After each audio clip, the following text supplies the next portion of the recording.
You're listening to Music Tectonics.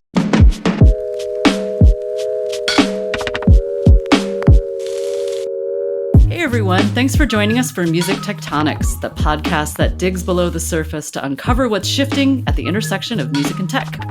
I'm your host for today, Tristra Newyear Yeager, lead strategist at Rock Paper Scissors, the music PR firm. Our guests today are a really intriguing crew, the folks behind Audius. Actually, I can say the guys, they're all guys. Audius is a decentralized way to distribute and enjoy music, and because of its structure, it's in effect owned by fans and artists who use it. So we'll talk more about the details behind this approach and what it might mean for the music ecosystem and the music business in general. But first, I'm going to introduce our guests. Please feel free to introduce yourselves and let us know a little bit about what your roles are at Audius. Hey, Tristra. Thank you so much for having us. So I'm Roneil. I'm one of the co-founders of the project alongside of Forrest, and I work on a lot of different things at Audius these days, I guess. But kind of a mix of partnerships, BD sort of work, as well as still involved in engineering a bit these days as well. Very excited to share a little bit more of what we're doing and why we exist, or why we think we need to exist with everyone here. Cool. And then I'm Forrest. Super excited to be chatting with you all today. So my role here is basically all things related to product. I'm the other co-founder of Audius alongside with Roneil. And my day-to-day is kind of focused on the consumer-facing experience for our users, the artists and fans, and kind of everything that entails. And I'm Clayton Baha, head of partnerships at Audius, former music industry curmudgeon, and I handle most of the public outreach, community stuff, social media stuff, and essentially forge all the relationships that we have with the artist community as well as institutions within music, and just make sure that we're always talking to the incumbents. Awesome. Every music tech team definitely needs its curmudgeon, so it's good to have a good range of perspectives. All right, so two of you, Roneil and Forrest, come from a very strong and impressive tech background, but I'm pretty predictable, and I always want to hear how people who have music tech projects first get obsessed with music. So share your story a little bit. How did y'all first get really into music, and how did that passion guide you as you built Audius? Yeah, I can go first. This is Roneil talking. So I got my start in music actually playing drums. That was what first sort of drew me into wanting to just explore all the music that there was to hear, and especially so I started playing drums when I was in third grade or so of elementary school. I think as many drummers do, found my way quickly into metal. Post-hardcore at that time was like the sort of more drum heavy or drum interesting kind of music, and then eventually as I grew a bit older, I think I realized that I didn't maybe have the God-given talent needed to be a great musician, like playing an instrument, but my love for music that I developed in that never abated. I think I really sort of gravitated towards the collecting side of music and the curating side of music, and just sort of started out before looking for things that would be cool to replicate or to play on the drums, but I think that habit that I built up just ended up kind of guiding all of my music listening habits more broadly over time. It was just this there's this sort of the search for those little bits of gold, or those diamonds in the rough that when you find a piece of music that says something to you or makes you feel a certain way, it's the best feeling in the world, and that search, that continuous search to find more is something that I think I've always for better or for worse, or for worse maybe for my productivity sometimes, but that kind of search for the cool stuff is what I enjoyed most, I think. Yeah, and candidly, pretty similar story on my side.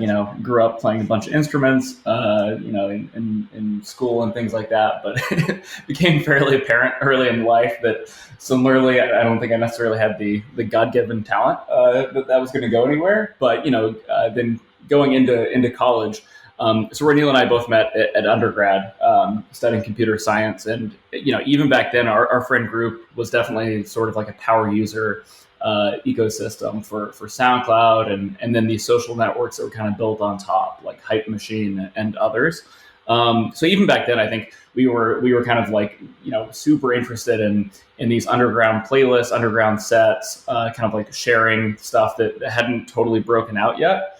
And then actually in undergrad, while studying computer science, I took quite a few classes at this department that Stanford had called Karma, which was a really cool kind of cross-disciplinary intersection between the music side of the campus as well as like the technology side. So it was this really interesting way where the whole point was blending technology with music.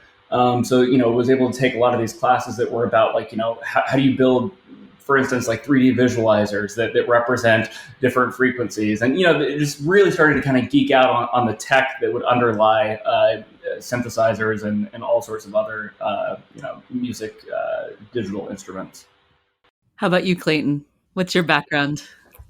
I've been I've been in love with music since I can probably before I could even speak. My earliest memories of falling in love with rap involve my dad watching the Snoop Dogg video for "What's My Name," where he turns into a dog and then bites his girlfriend's dad right in the crotch, and then jumps out of a window. My dad saw that and turned off the TV and screamed more like Snoop Doggy shithead. And from that point on, I became completely like enraptured in rap music, and that kind of informed my journey into music more formally. And then I remember, I mean, most of my taste was informed by skateboard videos that I was watching in junior high and high school. And then I was exposed to like the warezik community really early in junior high. And I stole Fruity Loops in beta and started making music on my computer. And much like the co-founders that you just mentioned, I realized that I wasn't very good at it. And I leaned more into DJing and kind of fell into tech when I moved to San Francisco in 2005 to intern for an indie label that I loved a lot. I ended up picking up a day job doing data, basically like building data sets around rap music. So I was tagging rap music like manually, clicking buttons 8 hours a day, 5 days a week. And then that just kind of all snowballed from there. I love how you could say, see, Dad, Snoop Dogg actually sent me on a meaningful career path. So there. Yeah. Thanks for that amazing story. So let's talk a bit about Audius. Can one of you or all of you give us a quick intro in lay terms about how Audius works from a tech perspective compared to the more typical cloud-based centralized services like Pandora, Spotify, or Tidal? Sure, yeah. So this is Roneil again. So Audius is a digital streaming service that connects fans directly with artists and exclusive new music. That part is probably already familiar by now, but I think we really see our key differentiator here being that direct piece of the puzzle, fostering a direct relationship and direct interactions, financial and otherwise, between artists and their fans. I think the sort of the way that certain fans have continued to be disconnected from and pushed away from their favorite artists over time, I think it's just something that like we as music lovers are really sort of felt was a really unfortunate part of the broader shift to streaming and how that played out, right? There were at a time platforms like SoundCloud that did let you, get that sense of direct engagement and connection with your favorite artists, but SoundCloud, as we all know today, is a small shadow of what it once was in terms of usage, right? So I think the the way that we're able to achieve that, and we believe to be able to like durably achieve that over time in the face of various kind of competing interests that like a typical company might have, is that Audius is fully decentralized. So it's operated and owned by the very community that make it interesting and useful, the people who are uploading music, the people who are coming and curating and listening to music, and then the third group here is the people who actually host the content, like they're sort of community members in Audius that actually run servers that maintain the service, like keep content available and do a number of other things. So by putting those together, we're actually able to, the way Audius is set up, like our company doesn't actually sort of like do anything on a recurring basis, but the important consequence of that is, because we're not sort of in that position to host content or control who is able to upload content or whatever else, you don't actually have to like trust our company or the good intentions of our company to use Audius and to be able to get value from it. And I think that's really, unfortunately what we've seen time and time again with other services is that they sort of build a great community, get big with that community support, and then kind of turn their back on that community at a certain stage of growth. And in the case of SoundCloud, we all saw that sort of play out with the alienation of that initial community that made it so exciting.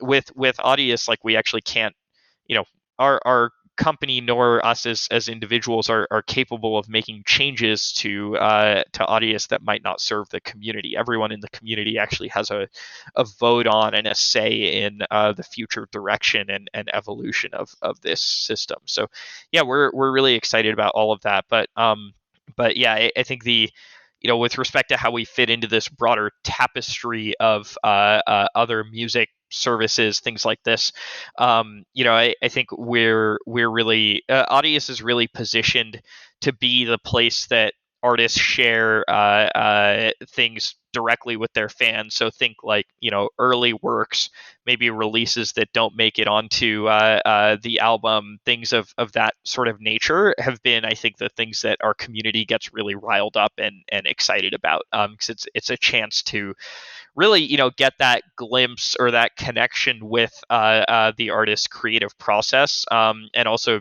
hear cool stuff that they might not have released elsewhere. Yeah, and I think that is a kind of interesting point and distinction that's worth driving home here. If folks haven't heard of Audius or aren't familiar with it, definitely check it out at audius.co. But we have all of these very interesting and complex mechanisms that are helping to drive this thing. But I think what's really powerful about at least what we've built and what the product is that you can use the thing and it looks and feels probably pretty similar to what folks are already familiar with a SoundCloud or a Spotify. It's a fairly normal looking streaming service on the surface level where you can go upload your tracks, play other people's tracks, social network type of actions within that. But then there's all these very interesting kind of underpinnings in terms of node operators running and actually hosting the content and things like that. But very importantly for us was that anybody, even without any sort of technical knowledge, can come and use this and be part of this product and part of this frankly community without needing to know all of these complexities. You as a normal user can just treat it like a normal music service, if you will. Albeit a little more UGC or user-generated content.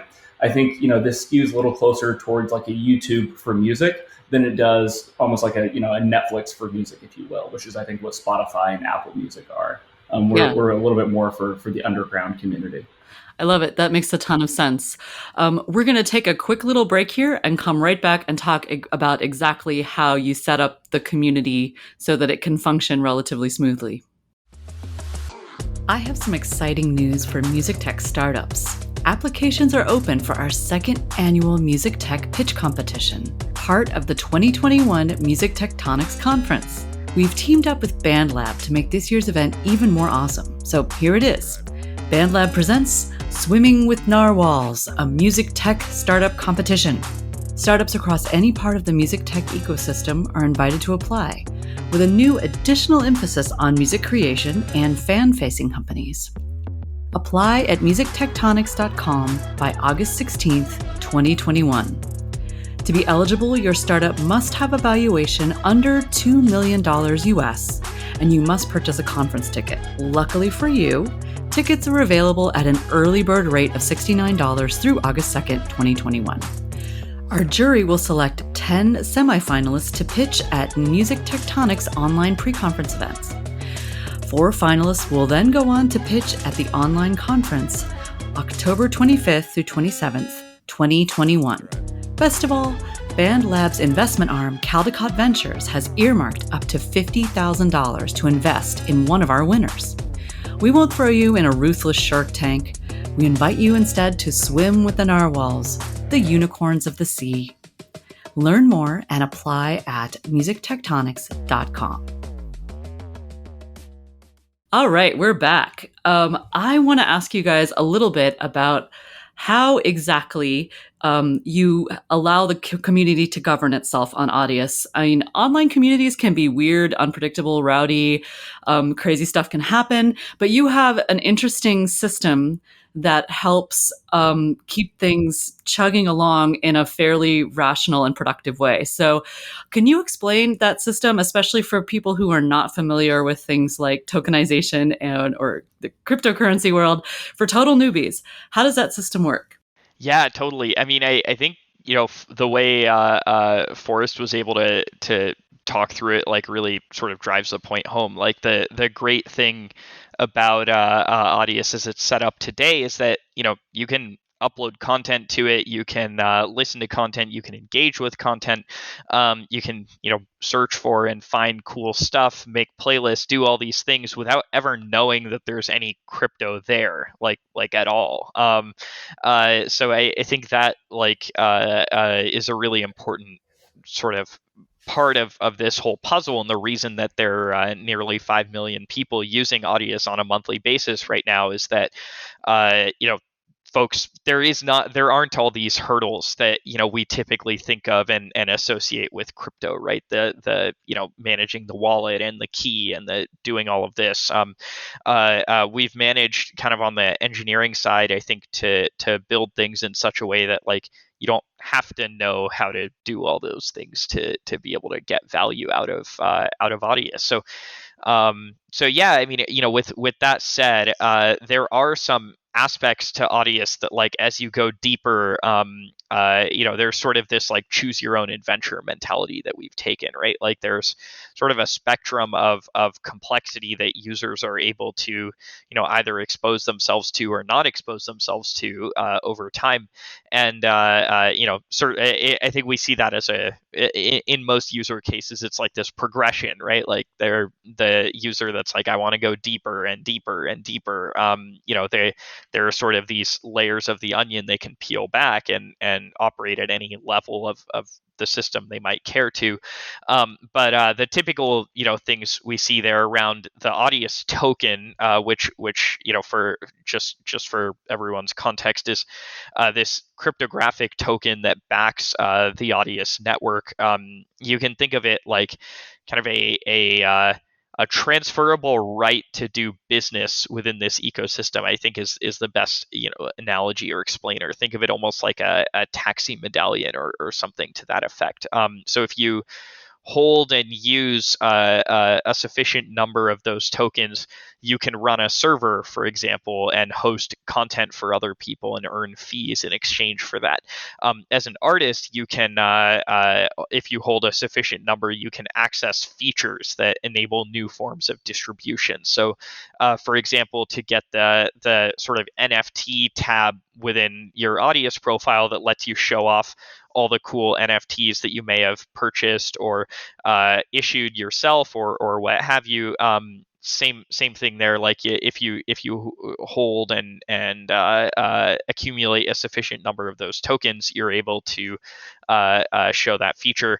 But then the third pillar, and where I think this is really important, gets at the sort of like community control side, is each token actually maps to a vote in the governance system. So you, as a token holder user within the system, actually get to vote on any and every change made to the Audius code, which taking a few steps up from in abstraction basically means that anything and everything that might change about Audius, you as a token user get a say in, you get a vote on. So yeah, I think that's sort of like where these two worlds meet and collide. And we've been super impressed by and excited by how many artists, like when they see sort of the rhetoric and the claims made around Audius by our community, get excited about wanting to dig deeper,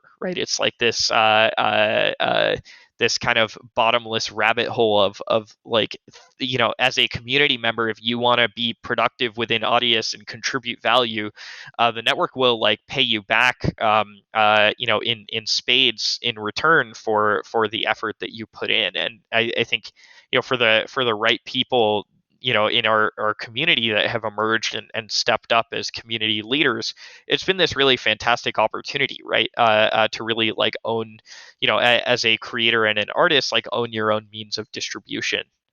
That's really, really interesting. Can you give us just a brief overview of who some of these really active leaders are? Like, what kind of person has gotten deeply involved and really tried to shape the platform in meaningful ways to enhance their own experience, whether they were an artist or a fan? I think that there's a lot of people. There's 5 million people using the platform every month, which is so super, super exciting. That's almost 5 million. In terms of artists that are extremely active, everybody from people like deadmau5, Disclosure, Dylan Francis. These are Grammy nominees, if not Grammy winners. And they're people that have used the platform to the point where like we've identified emergent behavior in terms of the way their fans interact with their music or the ways that they want to distribute different parts of their music. Like, for example, through working with artists really intimately, we realized that there was a acute need to be able to host the stems of their songs so that fans could reinterpret them and remix them. And then there's a certain competitive aspect behind it. And the product team really, really deftly and quickly built the ability to do that. And those three individuals specifically have kind of taken to it and used it to interact with their fans during the pandemic in a way that was previously impossible, even with something like SoundCloud or any other, even Dropbox or things that weren't designed to kind of facilitate that relationship. We're such a small team and we're very nimble, and we kind of spun that up, and it's caught like wildfire. So now we have like, some of the biggest dance musicians in the world using that feature and earning tokens as a result of it. Because there's obviously, as Forrest mentioned, there's a rewards program now, and there will be continually more and more mechanisms to earn this stake in the platform for committing that value. And we've seen that really take off, and their fans are, go crazy for it, as well as, they seem to like it quite a bit. On the protocol side, in terms of in terms of governance and things like that, so there's an emerging, due to the I think people had a lot of time to learn about decentralization and cryptocurrency over the last year, which if there was any blessing about being indoors for 18 months, it was that. And we've seen members of the community who are formerly singer-songwriters, this guy Matthew Chime, or other people, this kid, what's his name, who are musicians first, but now they're kind of like crypto savvy community builders, and they've spun up their own discords and all these things where like there's actually no real weighted attention between the music or the crypto side of it, and they're kind of like have equal footing in both worlds. And it's been so cool to see, because now they're like crowdfunding records with the audio token or doing all kinds of different things like that. And they're not, these aren't necessarily people that are global artists like the ones I mentioned previously, but they're kind of emerging as like the center of the Venn diagram between crypto and music. They're like kind of the go-to guys. And it's been really inspiring to see that kind of middle, like that kind of it's a very new sort of musician, and it's very much a product of the work that we put in, as well as many others. We are standing on the shoulders of giants, as Roneil says. That's really interesting. It's amazing to think that there is a viable space for like that crypto musician overlap, and it'll be cool to see how that develops over the next couple of years sound wise. So one really important aspect that's come up a lot has been the user interface or the user experience that you have when you go to Audius, and that it isn't like those the humorous tweets about how easy it is to say buy an NFT. All you need to do is like about 15 different steps, which to newcomers feels a little intimidating. Anyway, Forrest, I was wondering if you could talk a little bit about how you went about designing an interface that would feel familiar, but still allow people, when needed, to unlock all of the other additional features and sort of bells and whistles that a decentralized protocol can let them have. For sure. I could talk about this for I got 5 hours. 5-hour podcast episode's cool. That's cool. Yeah, and that's what's interesting here is there's a lot of things to unpack, and it goes back to what Roneil was saying about layers of the onion. I think that's very much how we've thought about even the product experience, right? Like choose your own adventure.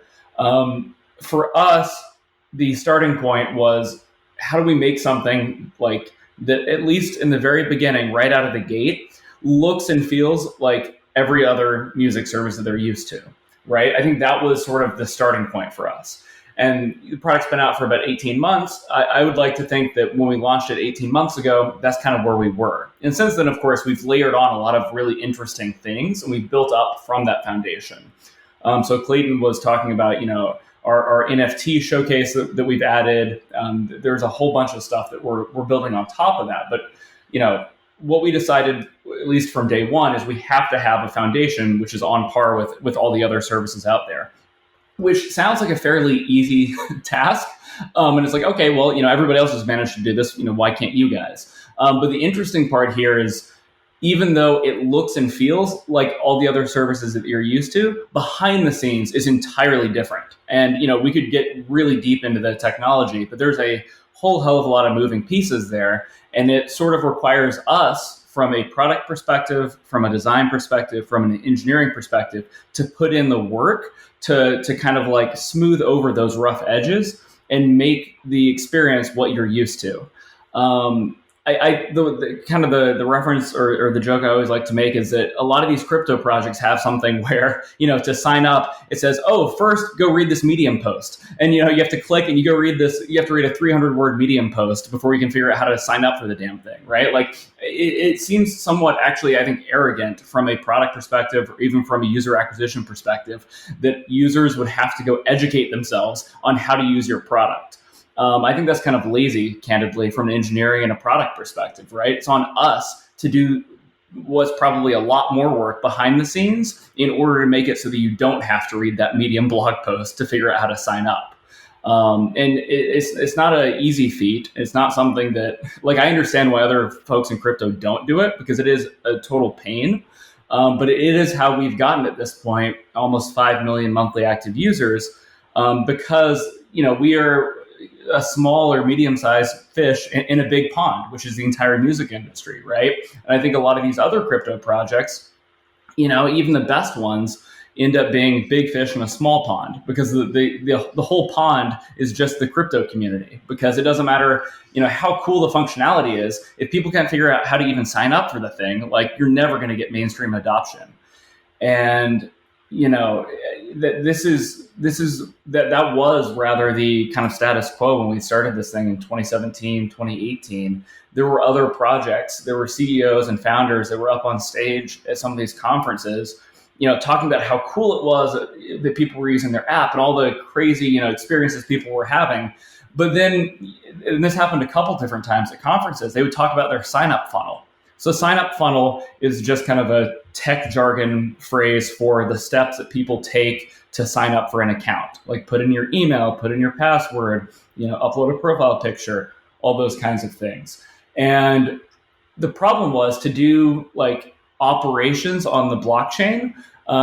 Previously, you had to have this little Chrome extension called MetaMask. Basically, it was all the things that you hear about being really hard and difficult on how to use crypto. It was you had to go download this thing, you had to write down these secret words. It was a hassle. It would take you half an hour just to make one of these Chrome extension accounts. And then that was required in order to make an account on these other products.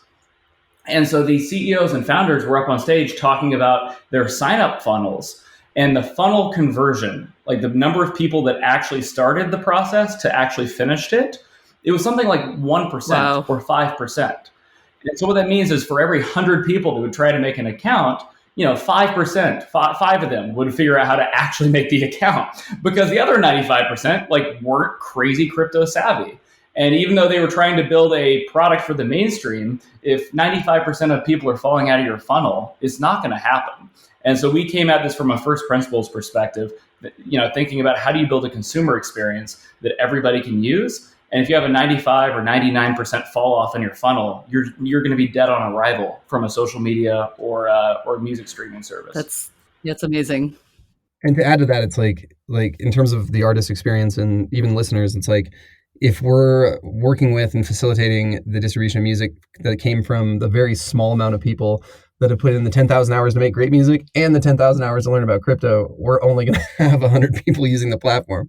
So it's like, from a listener's perspective, it's like it doesn't matter. It matters how the music sounds, and the music's going to sound a lot better if it's somebody that's dedicated their life and their career to creating great music and telling great stories. The rest should be easy. The difficult part should be, conveying the human experience through sound. And so lacking that user experience that Forrest just described, we'd probably have a lot lower quality music on the platform as well, which would affect even the people listening. Yeah, that's a great point. Yeah, the Venn diagram intersection between people that are world-class in crypto and world-class in music is almost non-existent, right? We need more than 20 users. And I think, we focus on the big pie of people that make great music, and then it's on us to handle all the complexity on the crypto side of things, right? Some of our artists, have a hard time using email at times, right? Or understanding kind of the nuances of some of these pieces of tech, which isn't a dig at them at all, right? Because they make far more impressive music than I would ever be able to do if I spent my whole life working on that. But it's kind of on us to do what we do well so that we can let the artist do what they do well. Absolutely. That is an excellent point. And we're going to take another really quick break so everyone can think about and maybe be grateful for the fact they don't have to open up a MetaMask account right now. And we'll be right back. The annual Music Tectonics Conference is known for bringing together people from across the music tech landscape to share ideas and get business done. In 2021, our unique conference approach invites a global audience to participate in parallel universes, in the metaverse, across the planet, and on a carousel by the sea.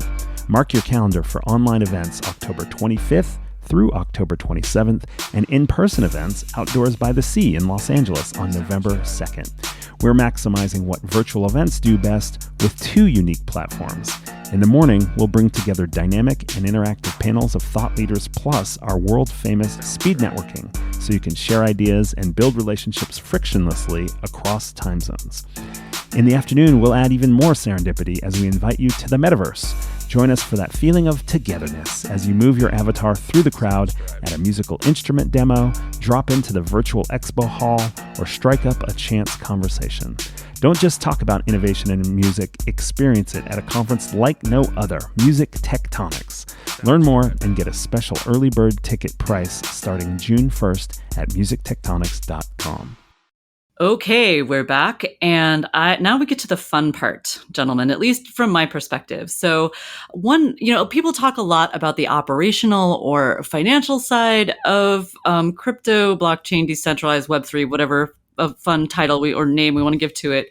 But what I think is the most intriguing and is just now starting to be discussed more broadly is the creative possibilities. So every new change in format or new leap forward in technology often leads to new sounds, new musical practices, new ways of making a community of artists.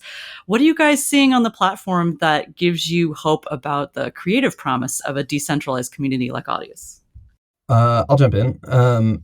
I would say that like the most encouraging thing to me personally, as somebody whose entire career is literally predicated on the existence of SoundCloud, and I've worked in the music industry for almost 12 years now, we're seeing collaboration in a way that is like very, very sanctioned and smooth and exciting. And that is something that is not, it's not to say that musicians don't collaborate under the current streaming paradigm. It's just less, there's a lot more friction in it. And I think that the ways that we're building these, not only collaboration tools like the remix feature I mentioned, but also the ability to quickly split a song's revenue stream on the back end is one of the things that I think is going to be most how do I want to say, like profoundly innovative in terms of the way people create. Because for example, I've been in sessions with Bieber, I've been in sessions with Lady Gaga, all these things. It gets really fucking messy when that 1% of a song that you may or may not have contributed to based on the consensus of the room. Like if there's 3 people writing a song, I don't know if everybody is aware of this, but no pop artists write their own songs. And there's 5 to 7 collaborators on most like Billboard top 100 hits or whatever. And it creates this nature of scarcity because there's so little money being paid out to these co-writers and these co-producers and things that there's actually like a cottage industry of lawyers that claw back 1% or 2% of the publishing on these songs because it's just so difficult to get paid. Ultimately, like it becomes this like Game of Thrones-esque like war Wow. for revenue. And I think that has a lot to do with the fact that it's very difficult to quantify contribution, or it's very difficult to. It requires like many steps of bureaucracy to be able to attribute and pay and get paid and know and audit and get like have your collections agency do all these things. I see a world where people are much less precious about these things because. Not because they're not important, but because they're doing them at scale. And there's it's decentralization broadly is like this ability to like, for like there's Drake and Taylor Swift are making basically are the only 2 people making money on Spotify. But if there was, hundreds of thousands, if not millions of people making far less money than Drake and Taylor Swift, but making a livable wage, it becomes, it kind of shifts the entire attitude towards creation to a kind of a vibe of abundance. And I do think that is one of the most exciting things about the idea of decentralizing the creation and distribution of music. Also, like, and you can also look at like the way that other platforms have informed the way people create music for TikTok, so that it eventually hits the trending chart on Spotify, and then makes it to top 40 radio. Most of those songs aren't, and I don't mean this as like a dig on these people, like congratulations, and if it's working for you, it's working. But I don't think we're getting an NWA out of that pipeline. Like I don't think we're getting political dissent. I don't think we're getting songs that push the collective social consciousness forward in the same way that we were when SoundCloud was happening. Because SoundCloud was we don't think of SoundCloud as like this halcyon days of like in a nostalgic capacity. I have, as somebody who's worked in the music industry, have actually seen the lack of SoundCloud be a hugely detrimental thing to creators. Like, because if nothing else, you could you get a viral remix going on SoundCloud and then go play soft ticket shows all over the country just because you made some song in your bedroom. That's really not the case very often anymore. And so we've kind of seen like the all genres just kind of flatten out into this very, very cookie cutter, predictable, algorithm driven kind of industry. And I think the human algorithm is greatly underappreciated. And I really do think human curation is largely beneficial to the social dialogue. Where do you guys think this is all going? So you've set up this protocol, right? It's like you set this machine in motion. And Roneil, I doubt you don't do anything, but the fact it's sort of a hands off, you're sort of a Deus ex machina kind of.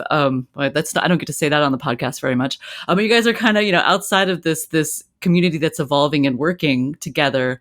What where is this going? What do you guys see happening? Where would you dream about it going in 2 or 3 or 10 years? Like, what's the future like for a decentralized system like Audius? Yeah, I mean, I guess like, the coolest part of a decentralized system like this, right, is that we don't actually know the answer to that question, right? It's really in the hands of and up to the community. But what we can offer is, like where we think it might go, and we'll have to see if that's kind of aligns with or is consistent with what the community actually wants for Audius. But I think we're super excited by just the opportunities and possibilities broadly created by this system being fully open source, all the data being open, everything else kind of that comes along with that. And I think we really see sort of the core Audius product, like the product that people are going and looking at and interacting with, serving as this reference implementation that effectively like teaches more and more folks like what you could do with these tools and this kind of distribution tool chain more broadly, right?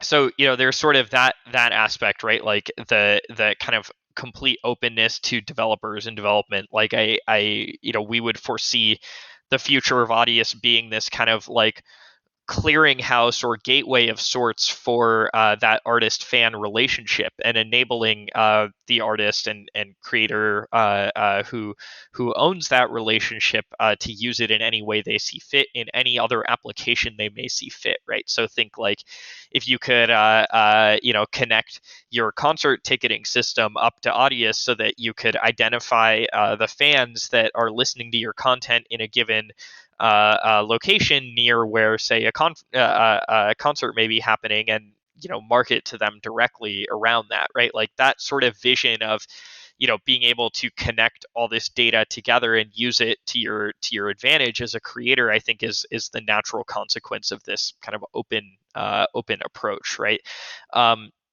Now, from the kind of broader ecosystem perspective, though, I guess what we would really see happening over time is sort of this evolution of kind of, I guess, how creators approach and think about their business, right? Like this idea that you can vertically integrate yourself as an artist, owning your distribution stack and like all other aspects of sort of the business of creating music and building fan bases and kind of leveraging that brand equity to monetize it in different and various ways. I think Audius is a kind of a key part of that broader evolution, but I think that ground kind of tide shift is already happening, whether we existed or not, towards independent musicians owning and vertically integrating their tool chains. But so same with management companies and labels, right? Vertically integrating and owning their own tool chains as well, right? Like I think that